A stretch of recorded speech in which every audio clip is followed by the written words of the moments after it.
in warfare, I'm not talking about this tactical stuff because I'm sure there are many, many people who are far more qualified to speak about it. In the fundamentals of warfare, and this is again something that I've been taught by people, it's not something that I'm pulling out of my head.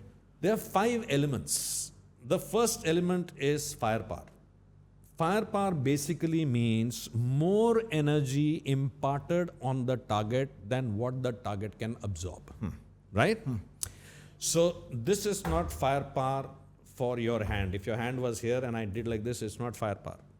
But if a fly was sitting there, then for the fly it's firepower. Because the fly cannot absorb even this much of damage. Yeah. Right. The second element of warfare is mobility. That where do you take this firepower? How do you take this firepower to a point of decision? I'll explain this to you very simply. In the good old days when you had a bow and arrow, या वो भाला फेंकता है. Essentially what is he doing? He's taking the firepower and moving it to the point of decision. So whether it was an arrow fought by a hunter to kill a deer, or an intercontinental ballistic missile that is fired from one end of the planet to the other end, essentially it is taking the firepower, which in case of the missile is a warhead, and taking it to a point of decision. To go back to the example of a fly, that if I hit you on the shoulder here like this, it may not be a point of decision. But if I hit with the same force, some other part of your body, it will be a point of decision. Right. So that is the second element, that bringing the firepower to the point of decision. The third element is command. That what is the overall intent of the Supreme Commander? Giving an example right now.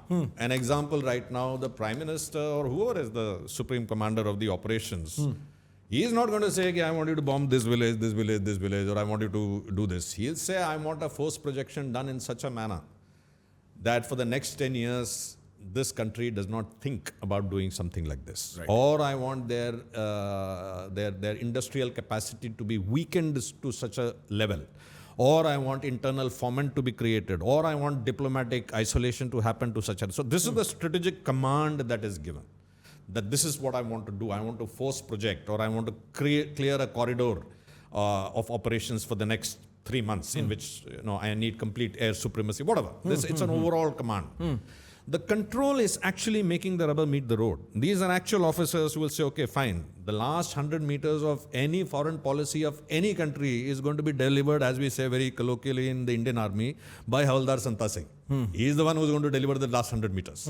So the control element comes in where you are actually taking the strategic intent of the commander and converting it into on-ground operations. And the last element is logistics.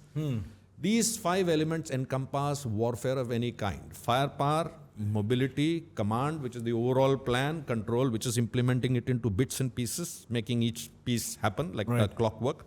And last piece is logistics, because entire armies get stalled when logistics doesn't work. Matter of fact, we say that in the army that the generals fight on strategy and the field marshals, they fight on logistics, because that's where the battle. Now, if you understand these 5 principles of war, then you start looking at this entire theater from more than just a tactical retaliation. I mean, a strategic retaliation could have been, I'm not saying it has to be, could have been, you actually promote tourism right now. The entire nation galvanizes and say, we are going to give it back, we are going to go to Kashmir. Entire troops, Rotary clubs, there are heavy discounts being given, there's GST, no GST on tourism in Kashmir. You actually now start pumping in more people over there. You actually look at long-term business plans. Kashmir Valley, by the way, is one of the hottest potentials for infrastructure development of a very different nature, not the ones that most of us would think about, ghar banayenge, bangle banayenge. It's an amazing place for data centers. 40% of data centers cost is only in cooling. You've got one of the most educated populations sitting in Kashmir. You open up SEZs there. SEZs are protected not just by national but by international rules. In SEZs, you have expats working. No terrorists, no Pakistani terrorists can think of attacking an SEZ and getting away with it, because the data, back office data is of Microsoft, of foreign companies and all of that stuff. It's back office operations happening. Matter of fact, there is a back office in Srinagar which has operated throughout during entire Band Shans. Every time that has operated continuously because the young people getting a job. It's young youth getting Now, you have a 40% advantage of data centers because of the cooling costs. It automatically becomes cost conscious. The government should encourage the quasi-public sector people or even 100% public sector owned entities. So we have to look at strategically making that place so valuable that Pakistan or anyone else for that matter, not just Pakistan, anyone else for that matter, actually sees the difference between a nation that is focusing on its people and a leadership that is focusing on increasing their own satrapies, their own farmhouses, their own.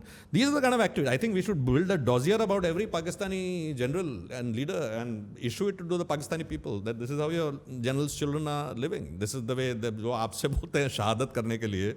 This is exactly the way they are living, which is by the way true for the leadership of most countries.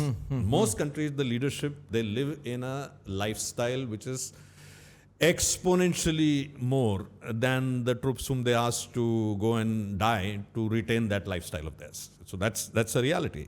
But in military dictatorships, it becomes very, very stark. It becomes very stark. Guys, if you're enjoying the clips that we are putting out on this channel, you can consume all our podcasts in small clips right here. We chunk them together and release them just for your convenience. Do not forget to press the subscribe button.